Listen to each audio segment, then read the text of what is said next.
کیا تم لوگ یہ گمان کرتے ہو ان تدخلوا الجنہ کہ اللہ تبارک و تعالیٰ تمہیں جنت میں ایسے ہی داخل کر دے گا؟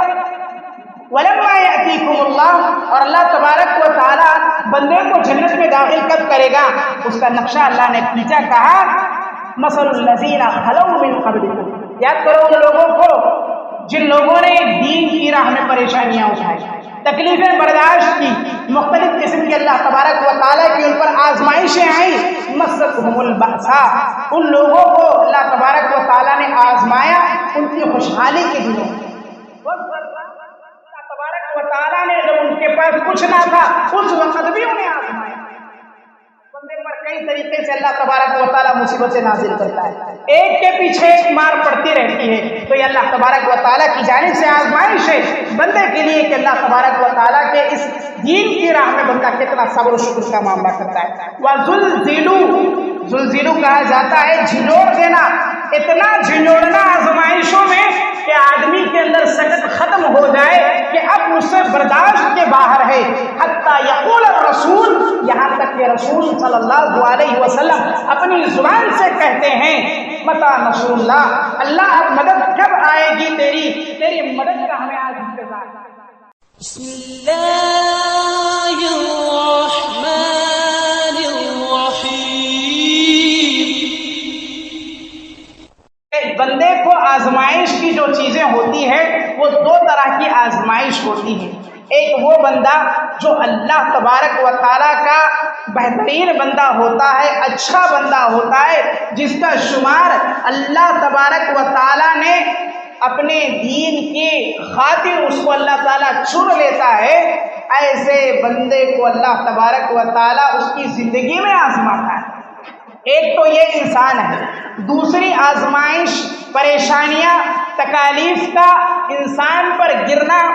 اس کے اپنے گناہوں کا، اس کے اپنے کرتوتوں کا نتیجہ ہوتا ہے۔ ایک تو یہ کہ نیکوکار انسانوں کو اللہ تبارک و تعالیٰ ان کی زندگی میں آزماتا ہے، دوسرے وہ لوگ ہوتے ہیں، وہ کیٹیگری کے لوگ جو اللہ تبارک و تعالیٰ کی دن اور رات میں نافرمانیاں کرتے ہیں، گناہ کا کام کرتے ہیں، ایسے لوگوں کو اللہ تبارک و تعالیٰ دنیا میں بھی اور آخرت میں بھی رسوا کرنے والا ہے، انہیں اللہ تبارک و تعالیٰ تکالیف و پریشانیوں میں مبتلا کرنے والا ہے۔ دونوں کو اللہ تبارک و تعالیٰ نے، یعنی دونوں حالتوں کو قرآن مجید کے اندر اللہ تبارک و تعالیٰ نے ذکر کیا ہے۔ اس سلسلے میں اللہ تبارک و تعالیٰ قرآن مجید کے اندر فرماتا ہے ظہر الفساد فی البر والبحر، اللہ تبارک و تعالیٰ نے دنیا کے اندر جو لوگ خشکی پر ہو یا زمین پر ہو یا پھر سمندر میں ہو، جہاں کہیں بھی ہو، ان تمام لوگوں کے درمیان جو لوگ فتنہ فساد برپا کرتے ہیں، فتنہ پھیلاتے ہیں، اللہ تبارک و تعالیٰ کہتا ہے بما کسبت ایدی الناس، یہ تمام کی تمام چیزیں جو فساد برپا ہونا، تکلیفوں میں مبتلا ہونا، پریشانیاں ان پر آنا، اس کی اصل وجہ ہے ان کے اپنے کرتوتوں کا نتیجہ ہے۔ جو لوگ اللہ تبارک و تعالیٰ کو بھلا بیٹھتے ہیں، اللہ ان پر عذاب کو نازل کرتے ہیں۔ حضرت موسیٰ علیہ السلام کی قوم، جن کو بنی اسرائیل کہا جاتا، یہ ایسی نافرمان قوم تھی کہ جب اللہ تبارک و تعالیٰ انہیں کوئی حکم دیتا کرنے کا، اس کا الٹا کیا کرتی، جس کی وجہ سے اللہ تبارک و تعالیٰ نے اس قوم کو تیہ کے مقام پر، میدان تیہ میں چھوڑ دیا، جہاں پر بھوکے پیاسے اللہ تبارک و تعالیٰ نے انہیں آزمانا چاہا، ان میں دیکھنا چاہا کہ کون ایسا ہے جو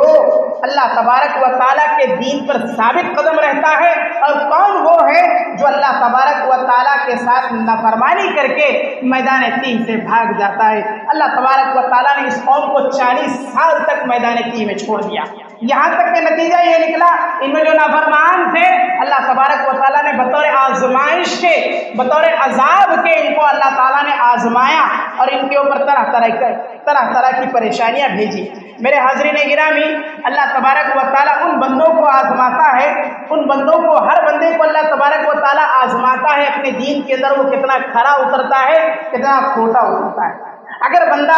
اللہ تبارک و تعالیٰ کی راہ میں اپنے آپ کو صابر اور اپنے آپ کو مستقیم رکھتا ہے اپنے آپ کو صبر کے ساتھ لے کر چلتا ہے، دین کے اوپر ثابت قدم رہتا ہے ہر حال میں، ہر پریشانی میں، تو اللہ تبارک و تعالیٰ ایسے بندوں کو پسند فرماتا ہے۔ جو لوگ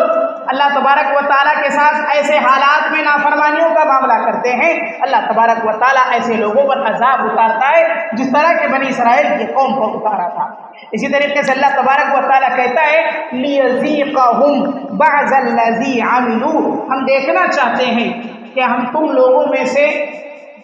کون لوگ اپنے اعمال کی وجہ سے مزہ چکھنے والے ہیں۔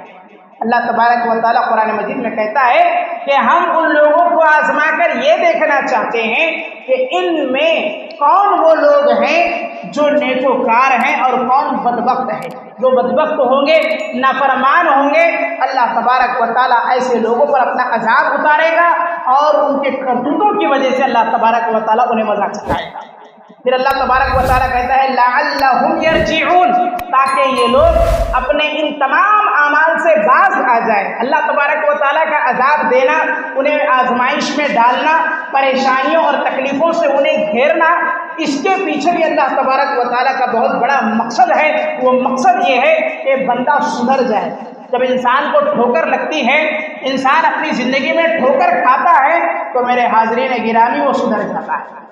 ایک مرتبہ انسان اگر کہیں دھکا کھاتا ہے تو دوبارہ وہ اس طرح کی حرکت نہیں کرتا ہے۔ اسی لیے اللہ تبارک و تعالیٰ بندے کو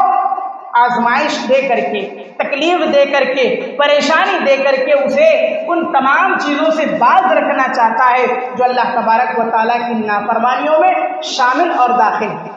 اسی طریقے سے ترمذی کی روایت میں ہے، اللہ کے نبی کریم صلی اللہ علیہ وسلم فرماتے ہیں، صحابہ اکرام سوال کرتے ہیں اللہ کے نبی صلی اللہ علیہ وسلم سب سے افضل لوگ کون ہیں؟ سب سے افضل لوگ کون ہیں جن کو آزمایا جاتا ہے؟ اللہ کے نبی کریم صلی اللہ علیہ وسلم نے فرمایا الانبیاء، سب سے پہلے افضل ترین جن کی آزمائش ہوتی ہے، سب سے زیادہ جن پر پریشانیاں، تکلیفیں اللہ تبارک و تعالیٰ نازل کرتے ہیں، وہ انبیاء کرام علیہ الصلوۃ والسلام کی ذات۔ اٹھائیے آپ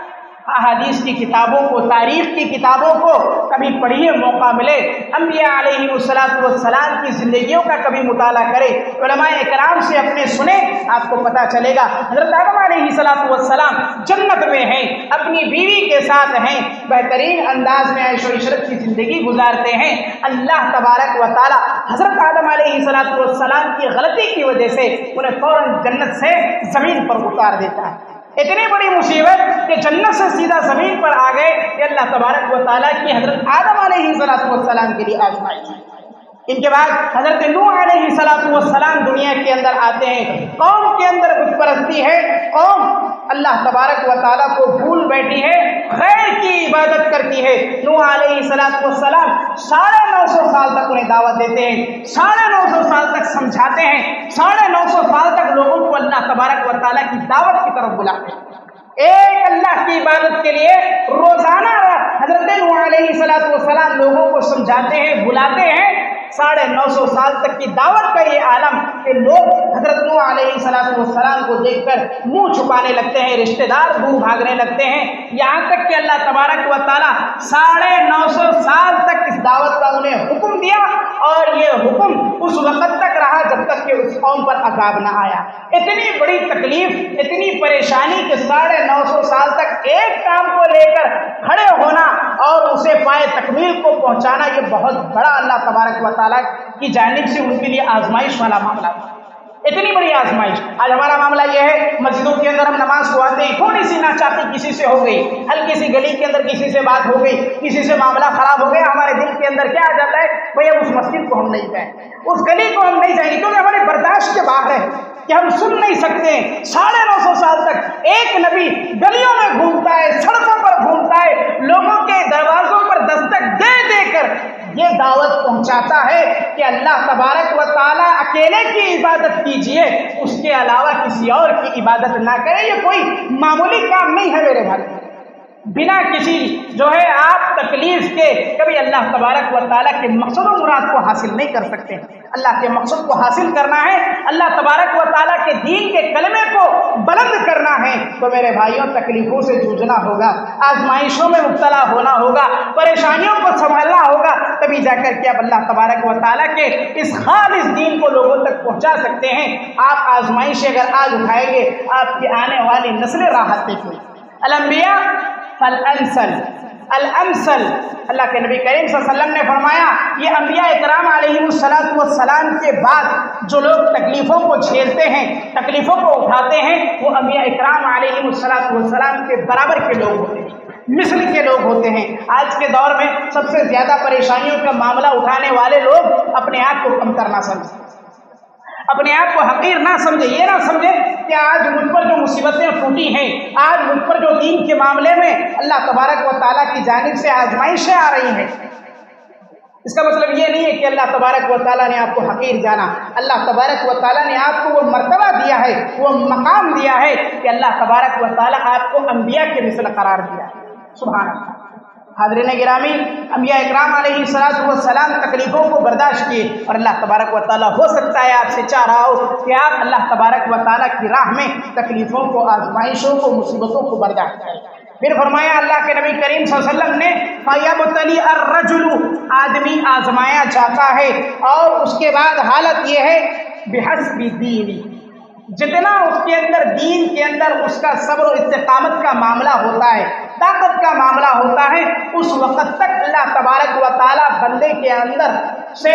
آزمائش کی تمام امتحان کی تمام گھڑیوں کو اللہ تبارک و تعالیٰ لاتا رہتا ہے۔ جتنی اندر صبر کی ہمارے طاقت ہوگی، جتنا ہم برداشت کر سکتے ہیں، ہمارے اندر جتنا دین ہے، ہمارے دین کے حساب سے ہمیں آزمایا جائے گا، آپ کا دین مضبوط ہوگا۔ نبی صلی اللہ علیہ وسلم فرماتے ہیں فَإِن كَانَ دِينُهُ صُلْبًا، اگر بندے کا دین سخت ہے، اس کے دین کے اندر ایمان گر کر گیا ہے، تمام تکلیفیں اس کے سامنے ہیں، تمام تکلیفیں اس کے سامنے کچھ بھی نہیں ہے۔ میرے بھائیوں، حضرت بلال رضی اللہ تعالیٰ عنہ امیہ ابن خلف یہ غلام ہے، امیہ ابن خلف کافر ہے، کفار قریش میں اس کے سرداروں میں اس کا شمار ہوتا ہے، اور ان کے ایک ادنا غلام حضرت بلال رضی اللہ تعالیٰ عنہ، نہ اپنے سردار کا خوف ہے، نہ قریش کے سرداروں کا خوف ہے۔ بلال رضی اللہ تعالیٰ عنہ زبان سے کلمہ لا الہ الا اللہ کا اقرار کرتے ہیں، اور اللہ تبارک و تعالیٰ ان کے اس کلمے کے خاطر اللہ تعالیٰ دیکھنا یہ چاہتا ہے کہ ان کے اندر دینداری کتنی ہے۔ ایسی آزمائش، ایسی تکلیف، ایسی پریشانی کے برداشت کے بعد ہوتا کیا ہے، حضرت بلال رضی اللہ تعالیٰ عنہ کو امیہ ابن خلف اپنے غلاموں کے ہاتھوں دے دیتا، جو انہیں گھسیٹ کر گھوڑوں کے ذریعے سے ریتیلی زمین پر لے جاتے، اور ان کے سینے پر چٹان رکھ دیا جاتا، ان کی پیٹھ پر چٹان رکھ دیا جاتا، اور ان کی زبان سے اللہ احد اللہ احد کہا۔ آج ہماری یہ حالت ہے کہ اتنا اچھا ماحول ہونے کے باوجود کسی پریشانی اور کسی دباؤ کے نہ ہونے کی بنا پر بھی ہماری حالت یہ ہے کہ اعلاء کلمت اللہ کے لیے کبھی کھڑے نہیں ہوتے۔ میرے بھائیوں، دین کے اس کام کے لیے ہم کبھی اپنے آپ کو تیار نہیں کرتے، ہلکی سی ناچاقیاں، ہلکی سی بات ہمیں برداشت نہیں ہوتی۔ وَإِن كَانَ دِينُهُ رِقًّا، اور اگر بندے کے اندر دین کی طاقت اتنی ہے کہ بہت نرم دل مزاج آدمی ہے، ہلکی سی بات پر انسان بدل جائے، ایسے بندے کے لیے اللہ تبارک و تعالیٰ فرماتا ہے کہ اللہ تبارک و تعالیٰ اس کے دین کے حساب سے اسے آزماتا ہے۔ آزمائشیں اللہ تبارک و تعالیٰ لوگوں کو اس کے حساب سے آزماتا ہے۔ فما یبرح البلاء بالعبد حتى يتركه يمشي على الارض ما عليه خطیئہ، بندے کی آزمائش کا معاملہ یہ کہ اتنا اللہ تبارک و تعالیٰ اپنے نیک و کار بندوں کو آزماتا ہے، ان کی آزمائش کا معاملہ یہ ہوتا ہے کہ جب وہ اپنی آزمائش میں کھرے اترتے ہیں، کامیاب ہو جاتے ہیں، تو اللہ تبارک و تعالیٰ ان کے ان آزمائش کی کامیابی کے بعد ان کو زمین پر ایسے چلنے پھرنے کے لیے چھوڑ دیتے ہیں کہ ان پر کوئی گناہ نہیں ہوتا ہے۔ میرے بھائی، یہ ہے میرے بھائیوں آزمائش کے بعد کا آپ کے صبر کا پھل اللہ تبارک و تعالیٰ آپ کو آپ کا رزلٹ دیتا ہے۔ وہ رزلٹ کیا ہے کہ بندے پر آزمائشیں آتی ہیں، پریشانیاں، تکلیفیں آتی ہیں، بندہ اگر ان تکلیفوں کو برداشت کر لیتا ہے تو آنے والی آپ کی نسلیں اور آپ خود ایسے ہوں گے گویا آپ زمین پر